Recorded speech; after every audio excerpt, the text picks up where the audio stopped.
இயேசுவின் நாமத்தினாலே உங்கள் யாவரையும் வாழ்த்தி வரவேற்கிறோம். இந்த நாளிலும் நாங்கள் வேதாகமத்தின் கேள்விகள் என்ற தலைப்பிலே முதலாவது கேள்விக்கான பதிலை இந்த நாளிலும் நாங்கள் பார்க்க போகிறோம். பிரியமானவர்களே, அந்த கேள்வி என்னவென்றால், நமக்கு நீண்ட நாட்களாக இருக்கின்றதான ஒரு கேள்விதான். ஏன் தேவன் தோட்டத்தின் நடுவிலே அந்த நன்மை தீமை அறியத்தக்க விருட்சத்தை வைத்தார்? அப்படி வைக்காமல் அவர் போயிருந்தால் அன்றைக்கு மனுஷனுக்குள்ளே பாவம் வந்திருக்காது, உலகம் இன்றைக்கு இப்படியான ஒரு நிலைக்கு தள்ளப்பட்டிருக்காது. ஆகவே ஏன் தேவன் அதை தெரிந்தும் வைத்தார்? இந்த கேள்வி நமக்கு மிக நாட்களாய் இருக்கிறதான ஒரு கேள்வி.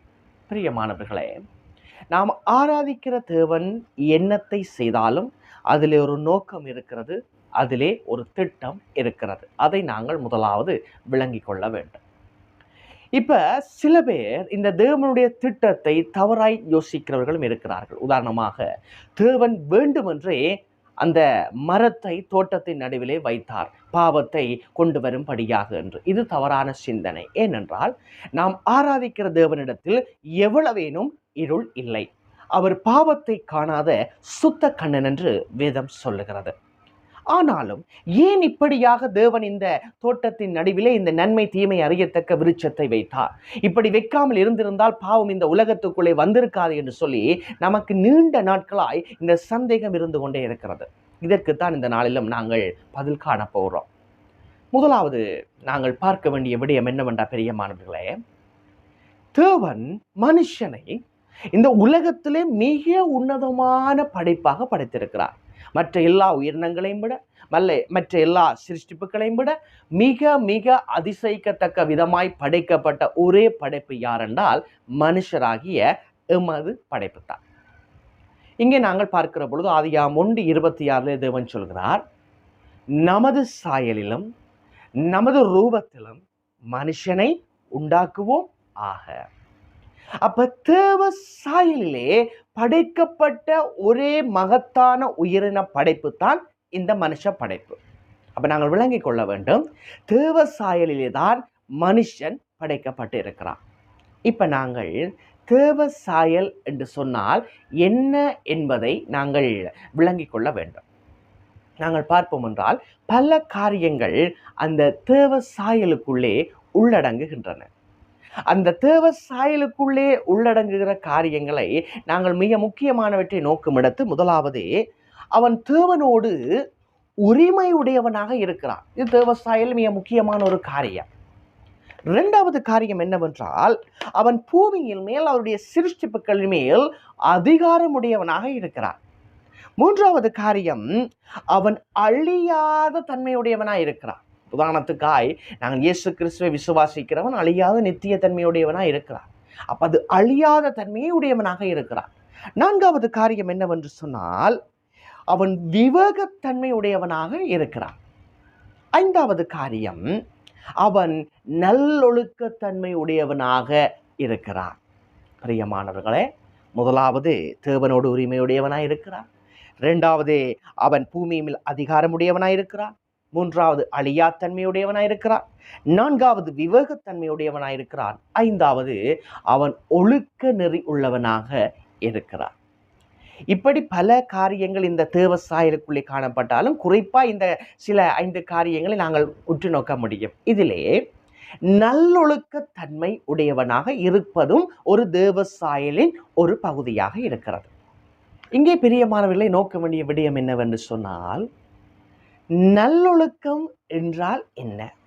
அதாவது நன்மையையோ அல்லது தீமையையோ தெரியக்கூடியதான சுயாதீனம் மிக்கதான தன்மைதான் நல்லொழுக்கம்.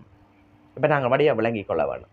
பிரியமானவர்களே, இந்த நல்லொழுக்கத்தன்மை என்றால் அது தேவசாயில் ஒரு பகுதி. அந்த தேவசாயில் ஒரு பகுதி அல்லது தேவசாயுடைய குணையில் வாய் நல்லொழுக்கம் என்று சொன்னால், எது நன்மை எது தீமை என்று தானாக முடிவு எடுக்கக்கூடிய சுயாதீனமுடைய தன்மைதான் இந்த நல்லொழுக்க தன்மை.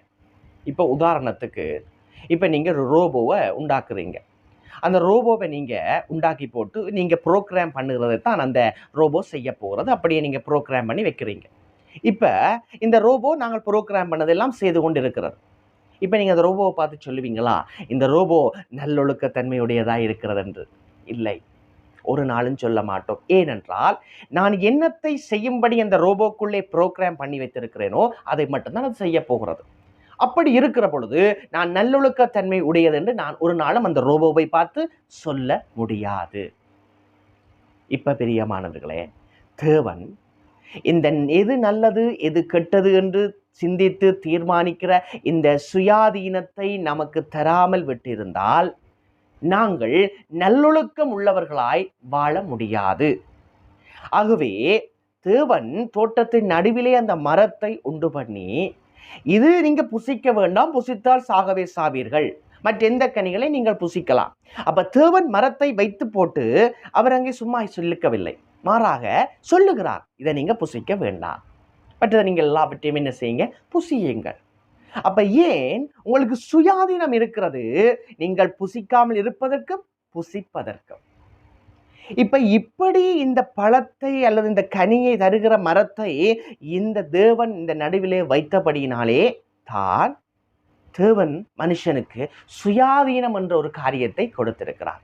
அந்த சுயாதீனம் எதனை காண்பிக்கிறது, மனுஷன் ஒழுக்க நெறி உள்ளவன் என்பதை காண்பிக்கிறது. அந்த ஒழுக்க நெறி எதனை காண்பிக்கிறது, தேவனுடைய சாயலை. பிரியமானவர்களே, அப்ப தேவ சாயலில் ஒரு மனுஷன் படைக்கப்பட்ட தேவனுடைய வார்த்தை உண்மையாக வேண்டும் என்று சொன்னால் நிச்சயமாகவே மனுஷனுக்கு எது நல்லது எது தீயது என்று தெரிந்தெடுக்கக்கூடிய சுயாதீனமும் அந்த தேவ சாயலுக்குள்ளே உள்ளடக்கப்பட்டிருக்கிறது. மாறாக தேவன் அந்த தோட்டத்தில் மரத்தை வைக்காமல் இருந்தால் மனுஷன் ஒரு கை பொம்மையாகவோ இல்லாவிட்டால் ஒரு ரோபோவாகவோ தான் இருந்திருப்பார். அப்படி இருந்தால் நாங்கள் சுய ஒழுக்கம் உள்ளவர்கள் என்று நம்மை ஒரு நாளும் தேவன் சொல்லவும் முடியாது, நாம் ஒழுக்கமற்றவர்கள். அதுபோல நாம் சுய ஒழுக்கம் அல்லது சுயாதீனம் இல்லாவிட்டால் நாங்கள் தேவசாயல் இல்லாதவர்களாய்த்தான் பார்க்கப்படுவோம். ஆகவே பிரியமானவர்களே, இந்த உலகத்திலே உன்னதமான படைப்பாகிய இந்த படைப்பென்ற அந்த மனுஷ படைப்பை தேவன் தன்னுடைய சாயலிலே உண்டாக்கினார். அந்த தேவ சாயலுக்குள்ளே நல்லொழுக்கம் என்ற ஒரு காரியமும் உள்ளடங்குகிறது. அந்த நல்லொழுக்கத்துக்குள்ளே சுயாதீனம் என்ற ஒரு காரியம் வருகிறது. எது நல்லது எது கெட்டது என்று நாங்கள் தீர்மானிக்க கூடியதாய் அல்லது விரும்பினதை தெரிவு செய்யக்கூடியதாய் இருக்கிற சுயாதீனம். அப்ப இந்த சுயாதீனம் இருந்தால்தான் நாங்கள் நல்லொழுக்கம் உடையவர்கள், நல்லொழுக்கம் இருந்தால்தான் நாங்கள் தேவசாயல் உடையவர்கள். எனவே தேவசாயல் உடையவர்களாக இருக்க வேண்டும் என்று சொன்னால் நமக்கு தோட்டத்திலே அங்கே தேவன் மரத்தை வைக்க வேண்டும்.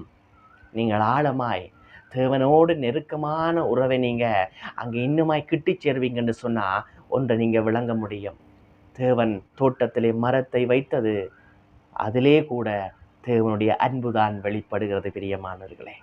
ஏனென்றா அவருக்கு எல்லாம் தெரிந்தும் இந்த மனுஷன் பாவத்திலே விழுவான் என்று தெரிந்தும், இல்லை நான் என்னுடைய தேவசாலையில் அவனை படைப்பேன் என்ற அந்த அனாதி அன்பின் நிமித்தம் அவர் இந்த தோட்டத்திலே மரத்தை வைக்கிறார் என்று சொன்னால் அவர் எங்கள் மீது வைத்த அன்பினால்தான் தோட்டத்திலே மரத்தை வைத்தார். இதுதான் நாங்கள் பார்க்க வேண்டிய தேவனுடைய பார்வை. தோட்டத்திலே மரத்தை வைத்தது அவருடைய அகாப்பே அன்பு. அதனாலே தான் நாங்கள் சுய ஒழுக்கம் நல்லொழுக்கம் உடையவர்களாய் மாற்றப்படுகிறோம். அதனாலே தான் நாங்கள் தேவசாயலுடையவர்களாய் இருக்கிறோம். ஆனால் மனுஷனோ அதை புரியாது அந்த மரத்தின் கனியை புசித்து பாவத்துக்குள்ளே விழுந்து போனான். அப்படிப்பட்ட மனுஷனையும் கைவிடவில்லை. தேவன் தன்னுடைய ஒரே புறான குமாரனையும் அவர் மீட்டு ரட்சித்தார். ஆகவே தோட்டத்திலே மரத்தில் வைத்ததையும் தேவனுடைய அன்புதான் வெளிப்படுகிறது. ஒரே புறான குமாரனை அனுப்பினதிலும் மகா உன்னதமான அன்பும் தான் வெளிப்படுகிறது. எனவே பெரியமானவர்களே, ஏன் தேவன் தோட்டத்திலே மரத்திலே அங்கே தோட்டத்திலே கனத்தை வைத்தார்? நாங்கள் சுயாதீனமுடையவர்களாய் நல்லொழுக்கமுடையவர்களாய் தேவசாயலுடையவர்களாய் காணப்படும்படியாகவே தேவன் தோட்டத்திலே மரத்தை வைத்தார். இன்னும் விளங்குற மாதிரி சொல்ல போனா, தேவன் நம்மை தன்னுடைய சாயலிலே உண்டாக்கினார் என்று சொல்லி வேதம் சொல்லுகிறது. அவருடைய தேவ சாயலிலே ஒரு பகுதி நல்லொழுக்கமாய் இருப்பது. அந்த நல்லொழுக்கமாய் இருக்க வேண்டும் என்று சொன்னால் எது நல்லது எது கெட்டது என்று நாங்கள் விரும்பி தீர்மானிக்கிற சுய சித்தம் நமக்கு இருக்க வேண்டும். அப்படி இருந்தால்தான் நாங்கள் தேவனுடைய சாயலில் படைக்கப்பட்டவர்களாக இருக்க முடியும். எனவே நாம் எது நல்லது எது கெட்டது என்று அறியும்படிக்காகவே தேவன் தோட்டத்தின் நடுவில் மரத்தை வைத்தார். மாறாக நம்மை ரோபோ போலவோ இல்லாவற்றால் ஒரு கைப்பொம்மையாகவோ தேவன் படைக்கவில்லை. இதிலும் தேவனுடைய அன்புதான் விளங்கிக் கொள்ள முடிகிறது. எனவே பிரியமானவர்களே, மீண்டும் அடுத்த ஒரு கேள்வியில் உங்களை சந்திப்போம். இயேசு கிறிஸ்து தாம் உங்களை நிறைவாக ஆசீர்வதிப்பாராக. ஆமென்.